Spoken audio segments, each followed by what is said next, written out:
Eh, Déjame ver, ahí está. State your name and date of birth. Pat White, November 11th, 1986. Thank you. Have you had anything to eat or drink in the last 12 hours? Not since 9 last night. Thanks. Do you have any questions? No.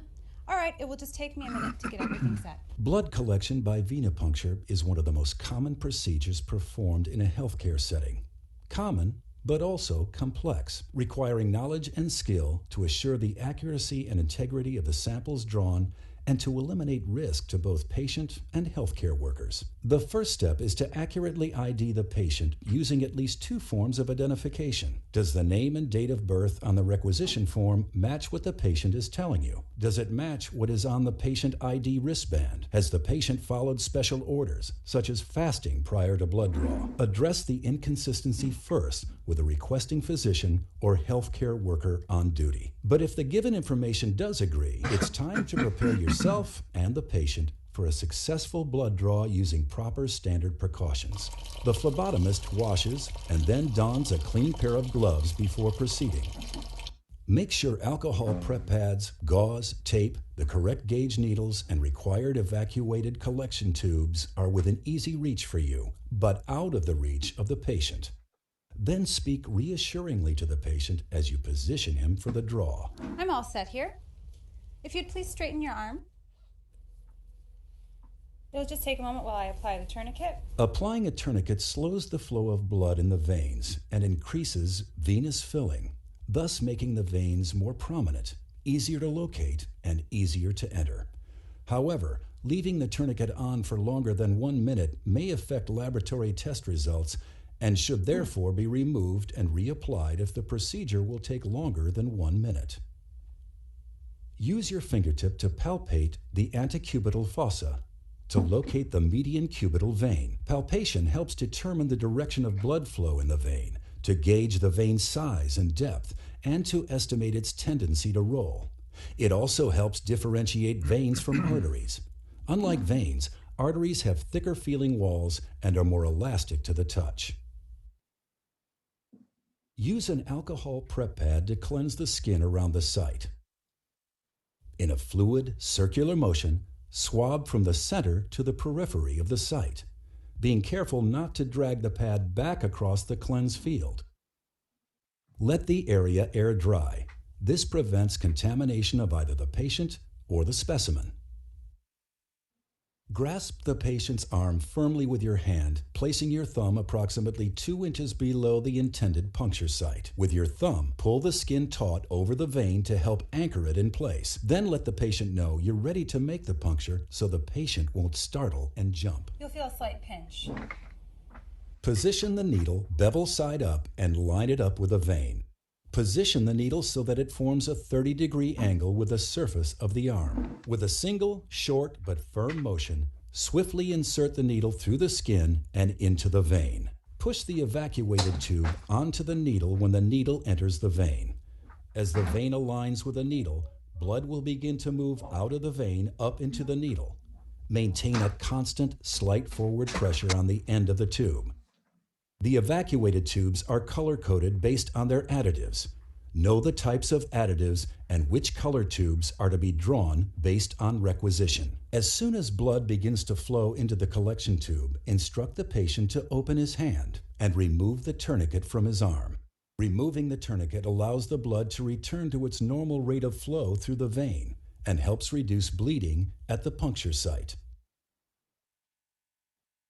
A gentle mixing by inversion at least 8 times is required to ensure that any additives in the tube are incorporated into the blood sample. We're almost finished here. Are you doing okay? Fine. Engage the safety device on the needle and use the Sharps device for proper disposal. Applying pressure at the needle entry site immediately after removing the needle will prevent a hematoma from forming and allow hemostasis to seal the wound. Please keep pressure on the gauze pad for several minutes to ensure that the blood flow stops. In this illustration, you can see formation of the platelet plug and the fibrin clot. Applying pressure at the needle entry site immediately after removing the needle will prevent a hematoma from forming and allow hemostasis to seal the wound. In this illustration, you can see formation of the platelet plug and fibrin clot. Apply the ID label on the filled evacuation tube and store it for transport to the lab. The label must include at least the patient's ID number, full name, date of birth, and today's date.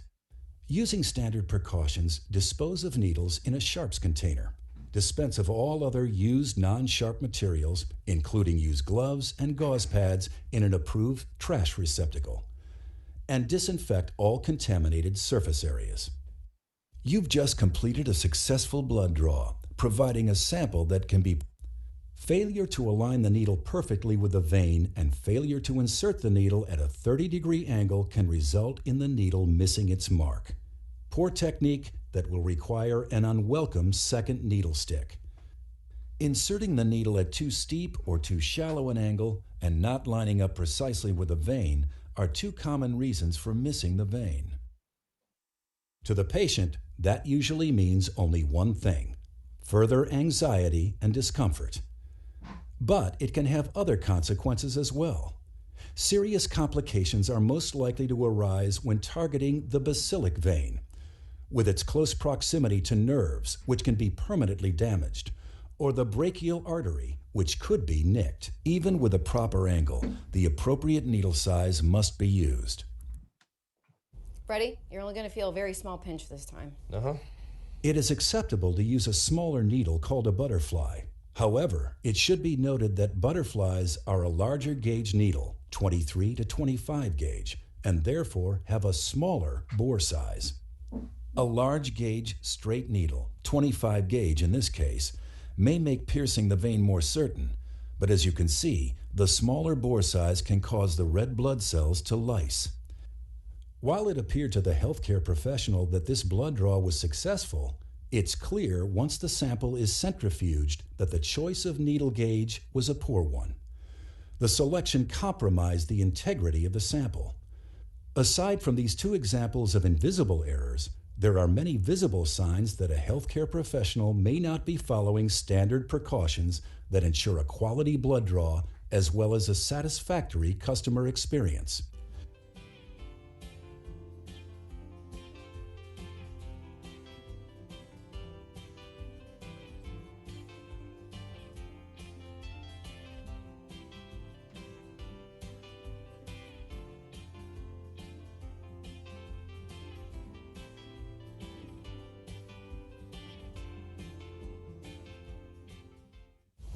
All right, you're good to go. That's it? Yeah, I just need to put some tape on it.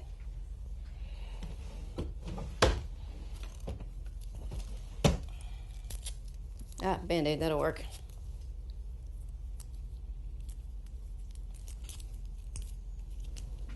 What about this? Oh. You're good to go. Good to go? Not necessarily. Failure to apply pressure on the puncture site immediately following removal of the needle can cause bleeding from the vein into the space around it, forming a hematoma, a collection of blood under the skin surface that will become bruised in appearance and painful to the touch. There are many times, of course, when a single blood draw involves more than the collection of a single sample. You may be required to collect as many as 10, and you need to plan the order of the draw to assure the integrity of all samples. But your technique should remain the same. Let's take a few moments to review. Position the needle bevel side up and line it up with a vein. Position the needle to form a 30-degree angle with the surface of the arm. With a single short but firm motion, swiftly insert the needle through the skin and into the vein. Push the evacuated tube onto the needle when the needle enters the vein. As the vein aligns with the needle, blood will begin to move out of the vein up into the needle. Maintain a constant, slight forward pressure on the end of the tube to prevent release of the shutoff valve. As soon as blood begins to flow into the collection tube, instruct the patient to open his hand and remove the tourniquet from his arm. Removing the tourniquet allows the blood to return to its normal rate of flow through the vein and helps reduce bleeding at the puncture site. When performing a multi-tube draw, it is important to follow the correct hospital-mandated order of draw. Blood cultures are always drawn first. However, in a routine venipuncture, A light blue tube should be drawn first, followed by a red top, gold, green, lavender, and gray. We're almost done here. This is the last tube I need to draw. When will I know the results? I'm kind of anxious about them. Your samples will go over to the lab today, and your doctor will notify you after the results are in. You don't see them?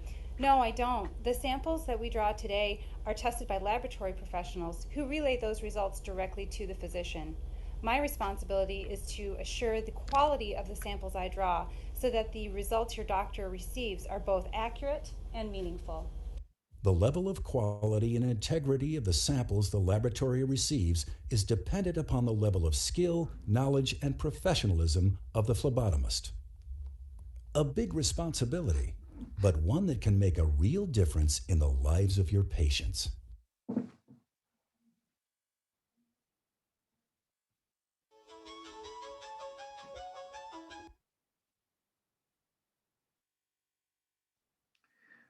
Bueno, vamos a compartir ahora la pantalla y me voy a tomar unos minutos para continuar con la charla. Bueno, este video que vimos tiene mucha información súper interesante. Como vieron, la primer phlebotomist tomó una sola muestra y usó muchas de las cosas que hablamos en la clase anterior, que era identificar al paciente con dos formas: su nombre, la fecha de nacimiento, luego compararlo con la orden del laboratorio.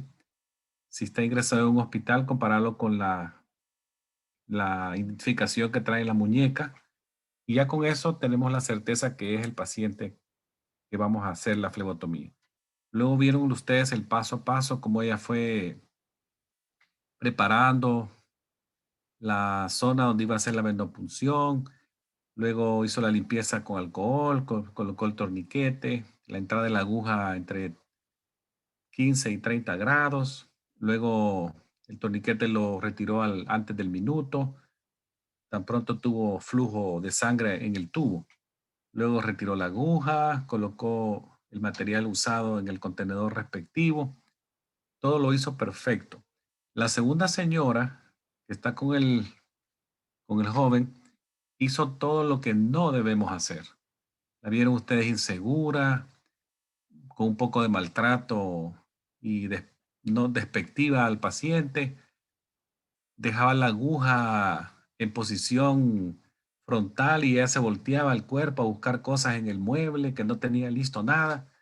El paciente con la aguja casi amenazándolo frente a él. Falló una vez, después lo intentó otra vez con otra tipo de aguja que era la butterfly, y el video nos recordó que cuando se usan agujas de menor grosor pero número alto, como puede ser una butterfly, puede andar entre 25, la posibilidad de que se hemolicen algunos glóbulos rojos al momento de introducirse dentro de la aguja es bien alto. Entonces la muestra puede ser hemolizada. Por eso es que se solicita que se use una número 21. Luego la señora le retiró la aguja, le puso la gasa mal, no le puso esparadrapo y le dijo, se puede ir. Eso es lo que no debemos hacer. Luego, en la tercera situación, la misma flebotomista del primer momento le hace una flebotomía a una paciente en donde le toma varias muestras. Entonces es la de multitubo. Ahí nos recordaron que debemos ordenar los tubos dependiendo cómo van a ser las muestras que nos han pedido. En base a eso, ustedes tienen que recordar del celeste, todo ese orden, que debe ir en ese orden. Si no hay cultivo de sangre, comienza el celeste y así hasta que llegara al gris. Ella lo hizo de manera ordenada, muy profesional. Al final la paciente le preguntó si le podía dar algún avance, que cuándo iban a estar sus exámenes, que la respuesta, y ella de manera muy profesional le dijo que no, que su obligación era sacar una muestra de calidad para que el laboratorio procesara la muestra y que la respuesta se le iba a hacer llegar a su médico de cabecera. Entonces, como vieron en el video, pusieron 3 situaciones. Un tubo, la señora en medio que no es profesional, muy discoordinado el manejo, y luego la última posición. Así que eso les quería compartir. La flebotomía es un procedimiento invasivo, hay que tomarlo muy en serio, seguir los protocolos que hemos aprendido en la revisión que hicimos la semana anterior. El video nos recordó muchas cosas, así que espero que les haya servido este video. Si tienen alguna pregunta del video antes de comenzar la otra revisión que vamos a hacer ahora.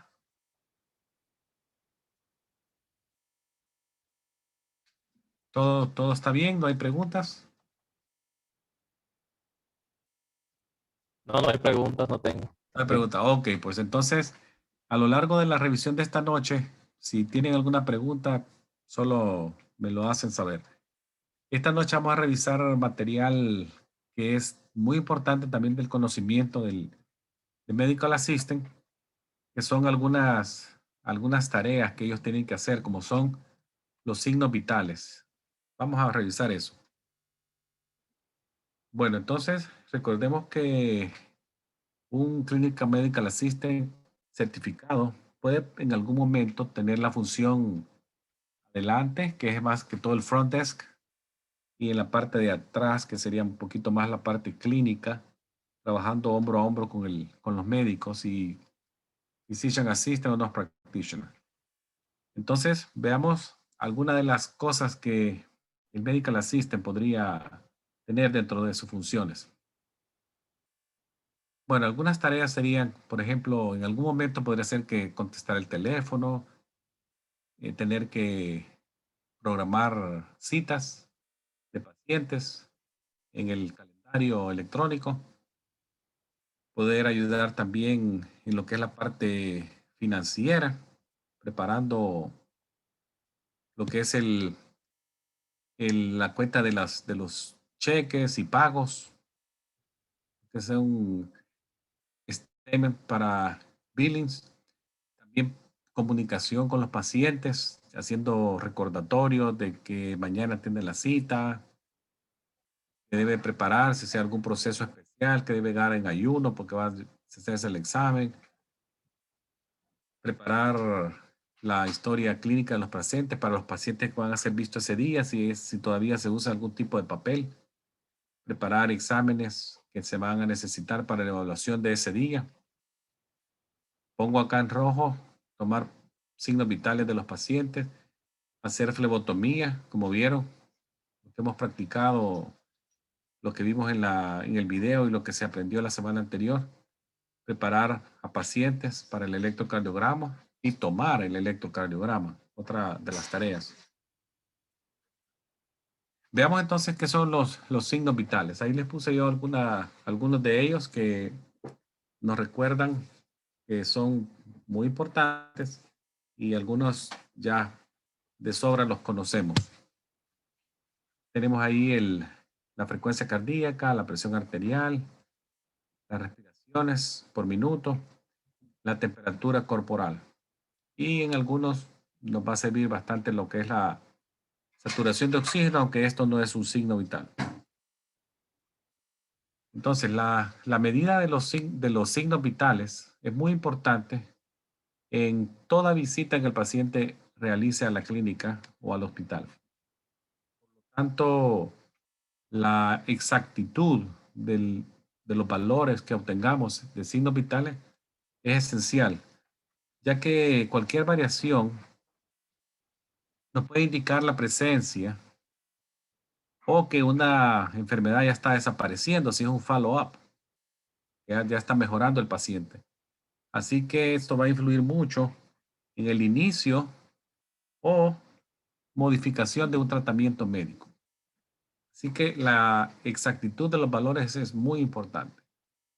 Estos signos vitales son unos indicadores del cuerpo que básicamente nos indican cómo está la parte de la homeostasis, el balance interno del cuerpo. Y esto representa de manera indirecta el estado de salud general de una persona. O sea, por eso tienen ese valor. Entonces, los signos vitales son, para resumirlos, la temperatura, el pulso, o el que sería la frecuencia cardíaca, el pulso, la frecuencia respiratoria y la presión arterial. Son 4, entonces se pueden abreviar TRP, temperature, pulso, respiración, y la presión arterial se abrevia BP, blood pressure. Y algunos los nombran los signos cardinales.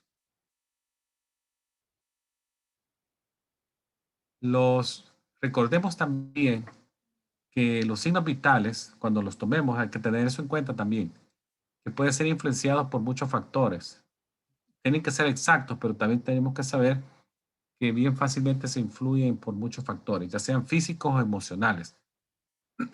Por ejemplo, la mayoría de pacientes son muy nerviosos, especialmente cuando hacen visitas a clínicas o van a ver al doctor. Que tienen no es fobia, pero un temor de llegar a la oficina. Tal vez desde niños lo tienen y lo llevan a la adultez. Cualquier visita de oficina del doctor les provoca ansiedad. Esto de manera indirecta puede afectar lo que es el signo vital de los que ya hablamos. Entonces el medical assistant aquí, ustedes en el futuro, deben de saber ayudar al paciente a relajarse antes de hacer lecturas y tomas de signos vitales. O sea, es muy importante su participación, de inspirar confianza, buena comunicación, saber escuchar y mandar ese mensaje de que todo va a ir bien y que es un proceso que se va a hacer, la toma del signo vital. Entonces vamos a ver también que además de los signos vitales, muy importante es otros valores, como son los que se conocen como valores o medidas antropométricas. Y estas incluyen el peso de la persona, la estatura, aquí dice height, estatura, weight, peso, y otras medidas que también ahora se están usando mucho por la forma de vida que llevamos nosotros. Y es como la composición de la grasa. Se está midiendo también. Y en niños, lo que es la circunferencia de la cabeza, el perímetro de la cabeza cefálico, y también lo que es la circunferencia del pecho, lo que es el tórax, el tronco. Son otras medidas antropométricas que se utilizan. Veamos acá, a la izquierda tenemos lo que son los grupos etarios, grupos por edades, y en la parte media y derecha tenemos los valores de algunos signos vitales. En la parte superior izquierda vemos el grupo de edad del el neonato o el recién nacido. Luego tenemos ya el lactante menor y mayor, de entre 1 y 3 años, el preescolar de 4 a 6, luego vienen los de mayor edad de 7 a 11, los adolescentes y luego el adulto. Tenemos a la parte media el pulso, las respiraciones y la presión arterial. Solo para darles una idea. Si ustedes ven el pulso y las respiraciones, en los niños son más rápidas que en los adultos. Por ejemplo, los neonatos pueden tener un pulso de 120, 160, y ese es el rango que podría ser considerado normal en ellos, porque bien, una taquicardia para ellos ahí es normal. Ese mismo valor nosotros lo extrapolamos al adulto, ya sería una taquicardia y no sería normal, sería un valor anormal de pulso. Las respiraciones también en los neonatos son rápidas, pueden ir de 30 hasta 50 y ser normal, un patrón normal. Y a medida que ellos van ganando edad, las respiraciones se van haciendo más separadas, más lentas. Cuando llegan a la adultez, ya entre 12 y 20 sería normal. Pero usted le pone a un adulto 30 y es una taquipnea, respiración muy rápida, no es normal. Luego, la presión arterial es un poquito a la inversa. En el neonato y los pequeños, los valores son un poquito inferiores si los comparamos con el adulto, que pueden ir entre, digamos, 120 80, que es el valor que siempre hemos conocido. Entonces, a medida que ellos ganan edad, la presión arterial se va volviendo muy parecida a lo que es en el adulto. Estos son algunos rangos normales de signos vitales en lo que refiere a pulso, respiración y presión arterial. Ahora veamos el primer signo vital, la temperatura. La temperatura básicamente es, lo sentimos con nuestras manos a través de los receptores térmicos de la piel y tenemos también aparatos que nos ayudan a medirla, como son los termómetros. Pero ¿qué es la temperatura del cuerpo? Básicamente es un balance de la pérdida y la producción de calor del cuerpo. Y esto se mide en grados. Se pueden medir en grados Fahrenheit o en grados Celsius.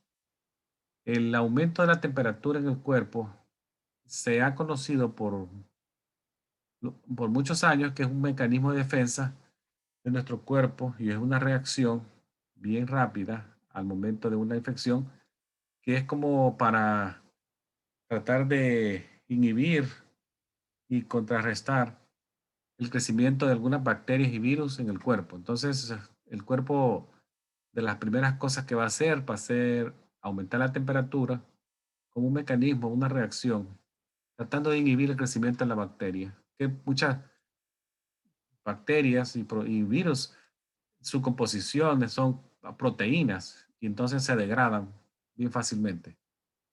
En cuanto a la temperatura, la deteriora en base a calor. Ahora tenemos algunos términos, por ejemplo, fiebre, que tienen que ver con la elevación de la temperatura corporal. El término de fiebre también se conoce como pirexia y es básicamente la temperatura por arriba del valor normal del cuerpo, de nuestro punto base. Y la hiperpirexia, que es una elevación más extrema de la temperatura, y ya podemos ir por arriba de los 41 grados y hasta en Fahrenheit sería 105, 106, arriba de ese, entre 104 a 106, lo que es bastante. Entonces la hiperpirexia es una temperatura extrema y una pirexia podría ser una fiebre de bajo grado, low grade fever, y esta es una high grade fever. Aquí tenemos algunas temperaturas que se consideran ya febriles. La temperatura rectal por arriba de 100.5 Fahrenheit 38 ya se considera febril. La oral por arriba del 37.5 ya se considera febril o 99.5 Fahrenheit. La axilar arriba del 98.6, 37 se considera ya fiebre. Fiebre de bajo grado. Si ya pasa de este que dijimos 105, ya sería hiperpirexia.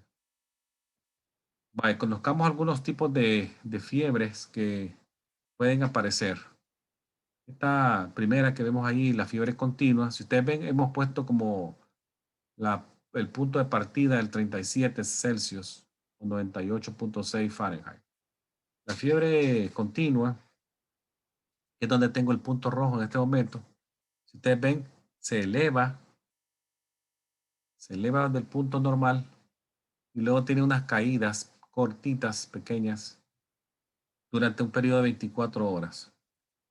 Pero tiene la característica que siempre permanece por arriba del rango normal. Nunca regresa y es continua, con ascensos y descensos pequeñitos, pero por arriba del rango normal. Eso es continuo. La intermitente, que es esta en medio, es la que viene y va, y tiene unos spikes, unas puntas que pueden retornar a un valor normal y luego pega la elevación otra vez, hace unos spikes, vuelve a bajar a lo normal, vuelve a subir. Eso es intermitente. Luego tenemos la remitente que está aquí abajo. Esta tiene un parecido bastante con lo que es la continua, con la diferencia que las fluctuaciones, si ustedes ven, son más separadas. Aquí se ven bien apretaditas, bien apretado, como que fueran unas montañas, pero pegaditas. Y aquí se ven unos picos, unas fluctuaciones bien evidentes, grandes. También con la misma característica de la continua, es que nunca llega al rango normal y la fiebre tiene niveles de fluctuaciones bien evidentes. Esos tres hay que aprenderlos, estos tres. Continuo, intermitente y remitente. Ahora, aquí les doy yo algunas fórmulas de conversión que se pueden hacer para hacer conversiones de centígrados a Fahrenheit y de Fahrenheit a centígrados. Tenemos el... Estoy a punto de hacer para poder ayudarla. Yo creo que esto le va a ayudar mucho, ¿verdad? Bueno, tenemos lo que es de Celsius. Si nos dan el valor que queremos convertir a Celsius y tenemos el Fahrenheit, entonces tenemos el Fahrenheit menos 32 por, yo aquí lo puse a 0.55 varias veces, ya nos da el valor en Celsius. Ahora, si queremos convertir a un Fahrenheit y tenemos el valor de Celsius, tenemos que hacer esto 9 entre 5, que aquí se los puse yo, 1.8.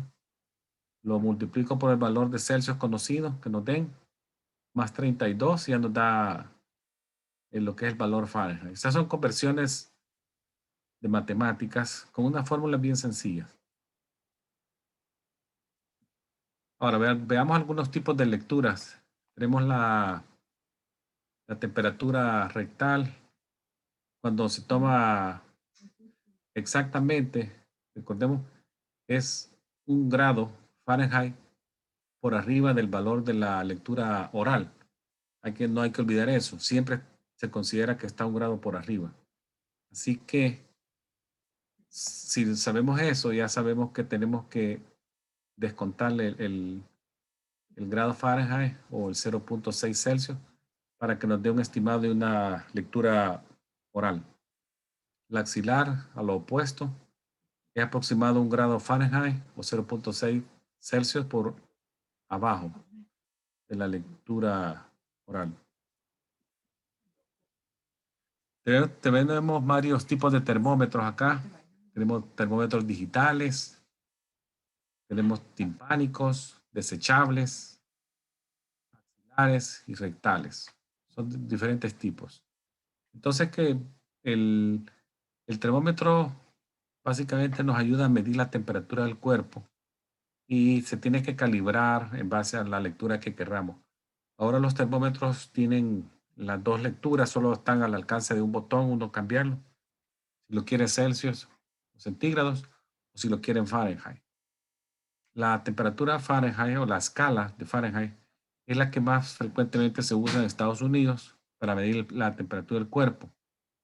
Pero sabemos que muchos hospitales y clínicas ambulatorias se puede hacer las dos medidas fácilmente, Celsius o la Fahrenheit. Aquí les muestro algunos tipos de termómetros. Ya les voy a mostrar más.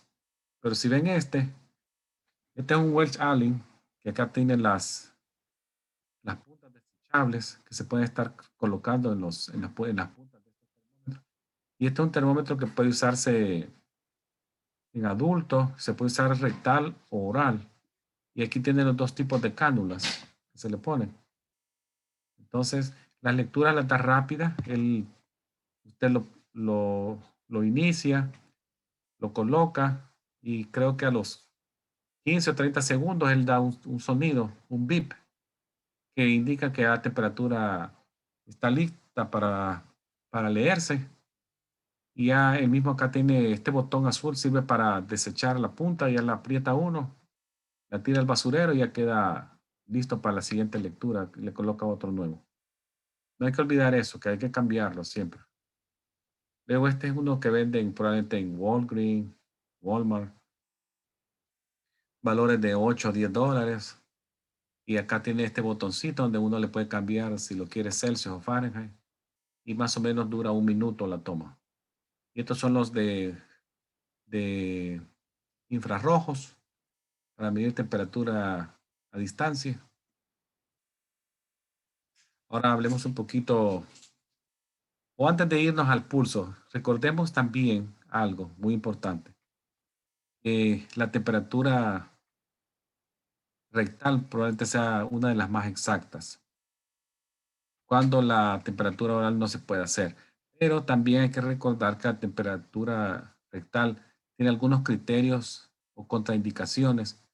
Por ejemplo, cuando pacientes estén ya conocidos con enfermedades cardíacas, no se pueden tomar temperaturas por el recto.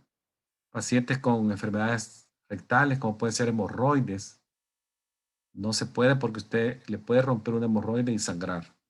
O algún tipo de desorden, o que recién estuvo en una cirugía rectal, también no se puede.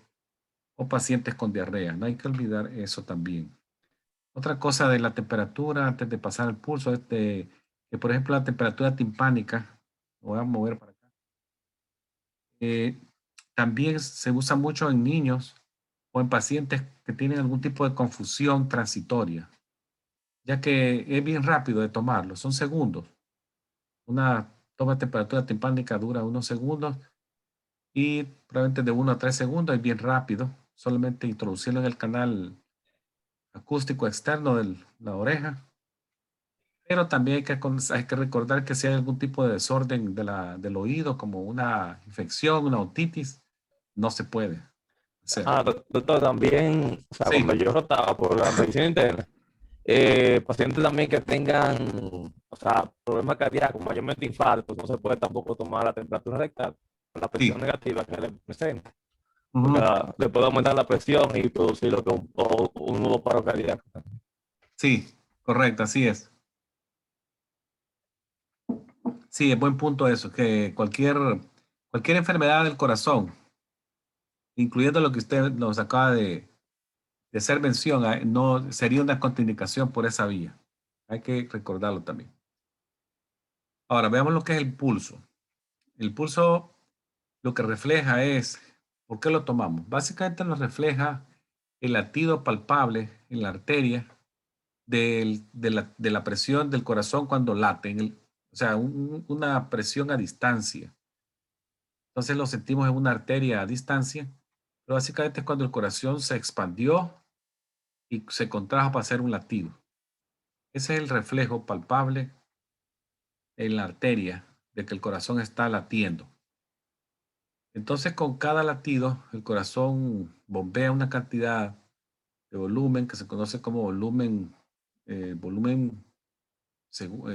minuto dentro de la aorta. Entonces, tenemos varias formas de que se puede lograr este signo. Lo logramos buscando una arteria que esté bastante superficial en el cuerpo. Hay varias, diferentes posiciones. Lo que hacemos es presionar contra ella, contra una superficie sólida, que son los huesos, que nos sirven como contrapresión, y de esa forma el pulso se siente.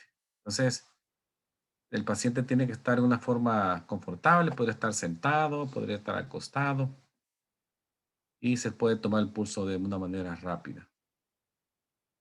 Los sitios más frecuentes para tomarlos, tenemos la zona temporal, la carótida, el pulso apical, que es la punta del corazón, el braquial, radial, femoral, popliteo en la zona de la rodilla, en la parte posterior, y el dorsal pedis en lo que es la parte anterior de lo que es el pie. El pulso apical se puede usar más que todo en niños e infantes, neonatos, niños, adultos con dificultades para palparle el pulso radial, pacientes en terapia con medicamentos cardíacos o presencias de arritmia, como puede ser rápido, lento o un pulso difícil de palpar. Así que acá les pongo unas fotografías y digamos que el pulso de una persona adulta, el rango normal podría andar entre 60 y 100 por minuto. El sitio que más usamos es este, donde pongo el punto rojo ahora, que es el pulso radial. Más comúnmente se usa para tomar el pulso, la arteria radial. Y como pueden ver en la foto, ya lo está tomando en la zona de la muñeca, que es donde encontramos el pulso radial. Y tenemos de referencia el primer dedo. Más en dirección de la muñeca, ahí está el pulso radial. Entonces, esta foto está muy pequeñita, no se logra ver muy bien la mano de ella, Usualmente se utilizan los primeros 2 o 3 dedos para tomar el pulso. Podemos usar 30 segundos, multiplicarlo por 2. Y si el pulso es muy rápido y está muy irregular, podemos hacerlo la cuenta del minuto completo. Ustedes lo ven ahí, ella está palpando y viendo su reloj de manera simultánea.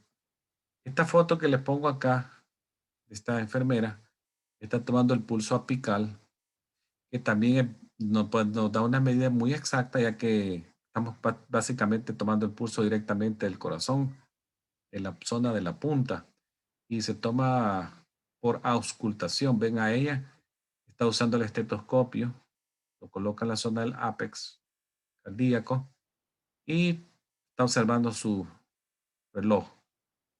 Eso es, auscultación con estetoscopio, reloj en mano. También se puede usar el pulso apical, ya lo mencionamos, en pulsos irregulares o en niños y pequeños niños, como pueden ser lactantes, mayores, menores.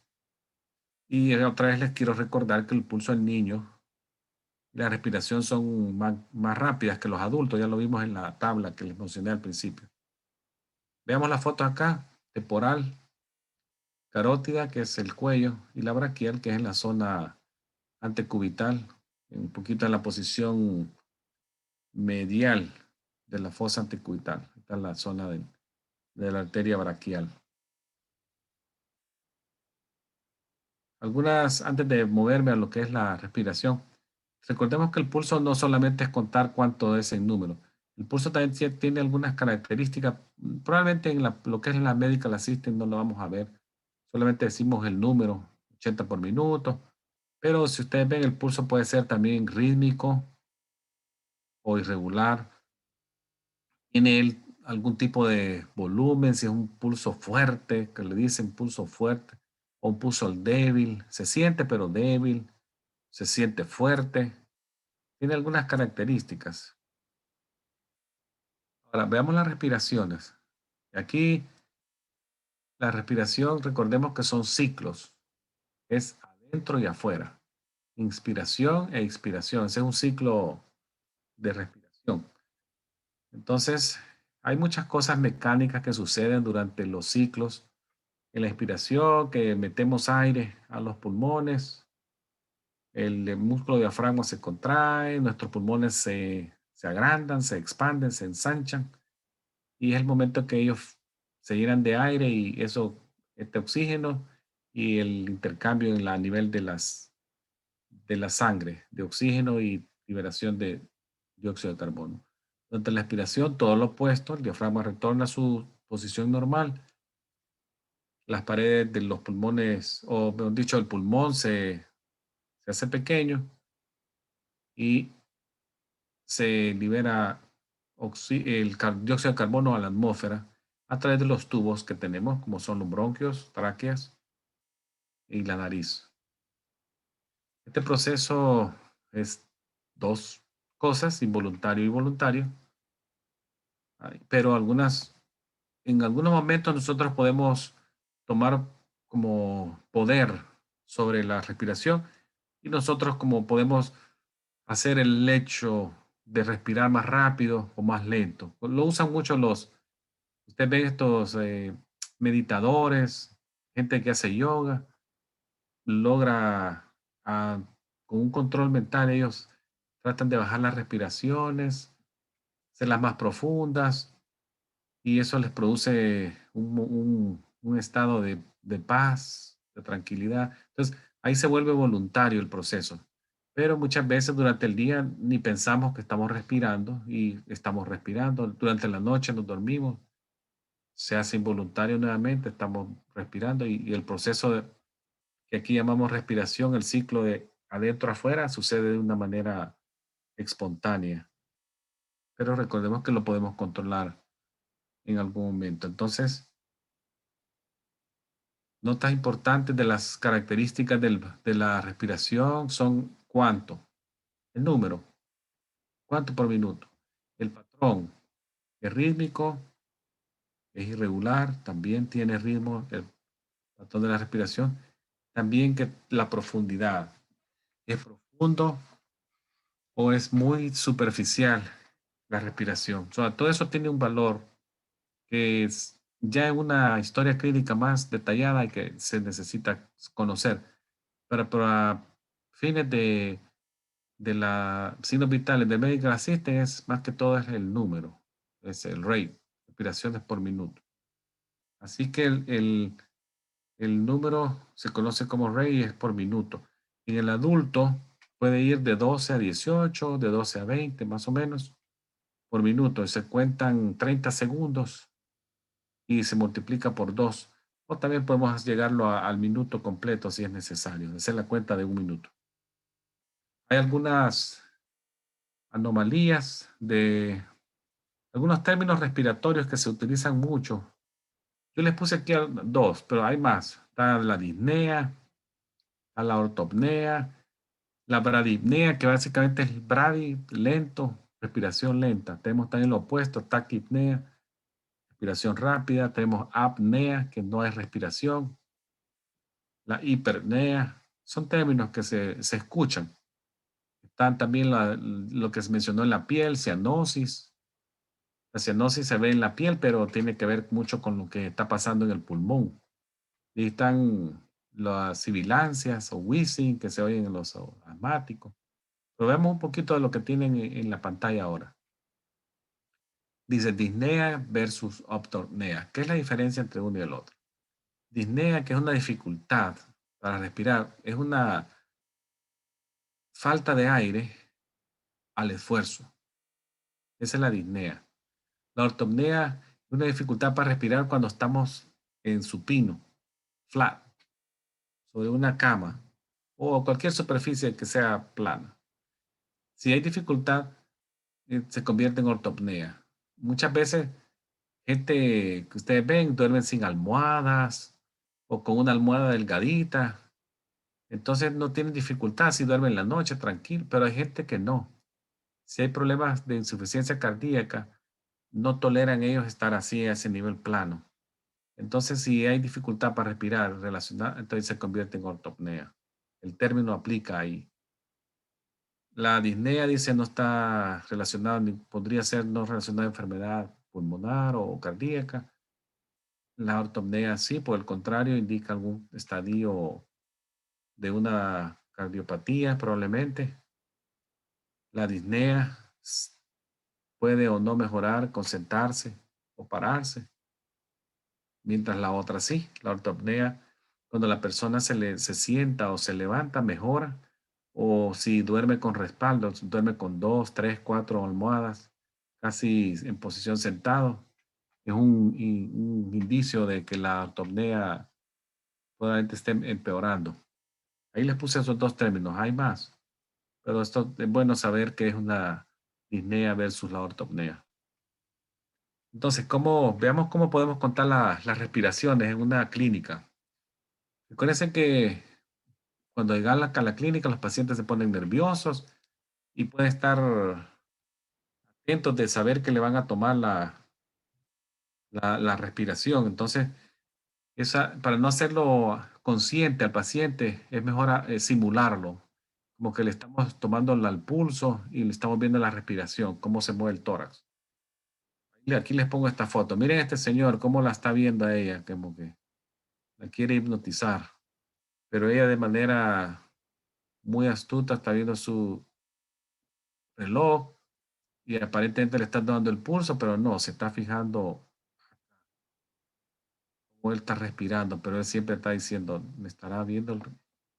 Entonces se hace un consciente, pero si él baja la guardia, ya empieza a respirar como debe ser. Ahora veamos la presión arterial antes de terminar esto de los signos vitales. Esto también, la presión arterial refleja la presión de la sangre contra las arterias y se mide en milímetros de mercurio, se abrevia mm, milímetros, y el H mayúscula con G, mercurio. Entonces, recordemos que la presión arterial se mide en dos valores, sistólicos y diastólicos. El primer número, 130, es el valor sistólico de la medición, y el segundo, el 80, es el valor diastólico de la medición. Recordemos que el valor mayor es el sistólico, este. Y el valor de menor número usualmente es el diastólico. Así pasa. Y eso, los dos son el ciclo cardíaco, sístole y diástole. El sistólico, la presión al momento de que el corazón ha terminado de contraerse, esa es la medida. La diastólica es la presión de la sangre contra la arteria entre latidos y cuando el corazón está relajado y llenándose de sangre. Acá les pongo unos valores, esta tabla, que se considera una presión normal, de 119 para abajo, la sistólica, y de 79 para abajo, la diastólica. Ahora ya se habla de un término de prehipertensión, que eso es algo nuevo, pero ya se está usando. Es de 120 a 139 y de 80 a 89, ya lo consideran como prehipertensión. Antes eso no se consideraba prehipertensión, ahora sí. Y la presión arterial alta es de los 140 para arriba la sistólica y la 90 para arriba la diastólica. Son algunos valores que hay que tener. Ahora veamos qué son estos ruidos que escuchamos cuando a la persona le toman la presión arterial. Esos ruidos de Korokov son ruidos que se producen por las vibraciones de las arterias. Y la presión aquí, cuando se insufla el manguito, hay silencio. Luego cuando se oye el primer ruido, sonido, que es un sonido así, un tapping sound, que este sería la fase 1. Y el sonido continúa oyéndose, pero va bajando la intensidad, más suave, más soplado, hasta que él desaparece. Entonces cuando se escucha el primer ruido, es el ruido que nos da el valor de la sistólica. Y cuando se deja de escuchar, cuando empieza el silencio acá, es el valor de lo que es la presión diastólica. Entonces ya hay que tomar nota ahí, uno, de en qué momento se escuchó de primero y en qué momento se entró en silencio. Hablamos de la hipertensión, pero también está lo opuesto a la hipotensión, que es el valor anormal, bajo de la presión. Puede ser causado por hemorragias, shock emocionales y traumáticos, alguna patología aguda del sistema nervioso central. Y son valores de 90 a 60 para abajo.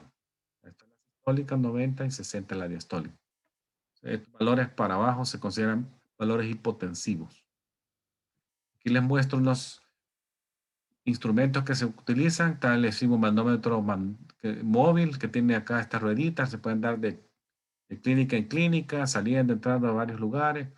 Este es el portátil, así el tradicional que todos conocemos. Y este es el de pared, otro Welch Allyn que tiene para ver el oído, los ojos. Y tiene las puntas de recambio. Acá puede tener un termómetro. Acá tiene el tensiómetro. Es uno bien completo este de pared. Hay otros más caseros. Tenemos ya unos electrónicos que venden en Walgreens, Walmart. Que uno puede estárselo tomando todos los días en la casa. Digital. Automatizados. Bien fácil también. Ahora veamos algunas cosas de las medidas antropométricas. Ya lo mencionamos al principio, está el peso, la talla y el BMI. Ya les voy a explicar qué es el BMI. Pareciera que es la abreviación del Banco Mundial, pero no es eso. Ya les digo. Bueno, el BMI, acá tenemos la medida antropométrica. Esa tenemos la señora que la están viendo ahí. Le están midiendo su estatura, la altura. Entonces, si ustedes ven, tiene que colocarse al paciente sin calzado, sin zapatos, pegado a la medición y llegar hasta la punta así de la cabeza. Esa es la estatura. Hay una fórmula para convertir kilogramos a libras y que nos sirve lo mismo para convertir de libras a kilogramos. Recordemos que un kilogramo es el equivalente a 2.2 libras. Entonces el kilogramo se multiplica por 2.2 y ya nos da el valor en libras. Y lo opuesto. Si tenemos kilogramos, lo dividimos entre 2.2 y nos da la inverso. Acá está un ejemplo. Si un paciente pesa 68 kilogramos, lo multiplico por 2.2 y ya me sale el 149.6, casi llegando al 150. Acá están las libras. En este caso acá hicieron la inversión, lo multiplican por 0.45 y después lo divide. Un poquito más largo el proceso, pero se puede hacer también de esa forma. Ahora, les voy a explicar qué es el BMI antes de irnos a una pausa breve. El BMI es uno de los valores que se está usando mucho actualmente, en lo que es las ciencias naturales y en las dietas y todo eso. Y es el índice de masa corporal. Y es una de las formas más exactas de determinar cuando una persona está en sobrepeso o no. Entonces el BMI es calculado usando dos valores de la persona, que son su peso y su estatura. Eso es lo que necesitamos. Y aquí les pongo un ejemplo. Dice peso 68 kilogramos, estatura 165 centímetros. Y este es el cálculo. Se hace la división. El kilo, el peso, entre la estatura al cuadrado. Nos sale un valor, 24.98. ¿Y eso es valor normal o es anormal? Veamos. El BMI entre 18.5 y 25 es considerado ideal. Eso es lo ideal. El BMI de 25 a 29.9, sobrepeso. Ustedes se quedarían admirados que gente que se ve aparentemente normal, que no se ve sobrepeso, está normal, está sobrepeso, de acuerdo al BMI, porque recuerden que este BMI es bien estricto, es peso contra altura. Y el BMI arriba de 30 es considerado obeso. Hay otra cosa del BMI que individuos que caen en esta categoría de sobrepeso, de 25 para arriba, hasta 34, digamos que ya, pero también les miden el tamaño del estómago, la cintura. Caen en esta categoría que les llaman obesidad relacionada a problemas de salud. Si un individuo que está entre 25 a 34.9 y la medición, como lo ven acá este señor, miren esta medida que dice cualquier medida arriba de 40, imagínense, para hombres y 35 arriba de mujeres, se considera un riesgo alto de enfermedades relacionadas a la obesidad. Que aquí incluyen, vean esta lista que les pongo acá. Está la diabetes, la presión arterial alta, enfermedad del corazón, dislipidemia, riesgo de cáncer, trastorno de la conducta, desórdenes reproductivos, enfermedades hepáticas. O sea, ahora no están viendo solo el BMI, pero si el BMI lo están asociando a la cintura. Vean este señor acá. A él la cintura le está midiendo 56. No sabemos cuánto tiene de BMI, pero lo más probable es que esté arriba de 25. Entonces, este señor acá es un riesgo de obesidad relacionada a problemas de salud. Cualquiera de estas cosas podría estar ya teniéndola él o por entrar a ella. Entonces, recordemos que ¿qué podemos hacer acá con el BMI? Educación en salud, educar al paciente. Ya cierro de la pausa. Veamos qué se mide en el niño. Es igual que en el adulto. Vea, este niño acá solo lo están midiendo en una escala, el peso. Entonces hay que desnudarlo completamente. A él le han dejado solamente el diaper acá, pero esto no pesa mayor cosa. Entonces hay que quitarle toda su ropa para pesarlo. Luego la medida igual. La medida se pone al niño acostadito, supino, sobre esta mesa y se mide de la punta de la cabeza hasta el talón. La medida. Y luego la circunferencia cefálica, que se le está midiendo a este pequeñín acá, se mide con un tape, ya con numeración, alrededor de la cabeza que va por arriba de las cejas y por arribita así de las orejas. Esa es La circunferencia va, de promedio, tiene que ir entre 32 y 35 para un niño como este que se ve acá en esta fotografía. Entonces, acá termino toda esta primera parte. Ok, profesor. Muchas gracias.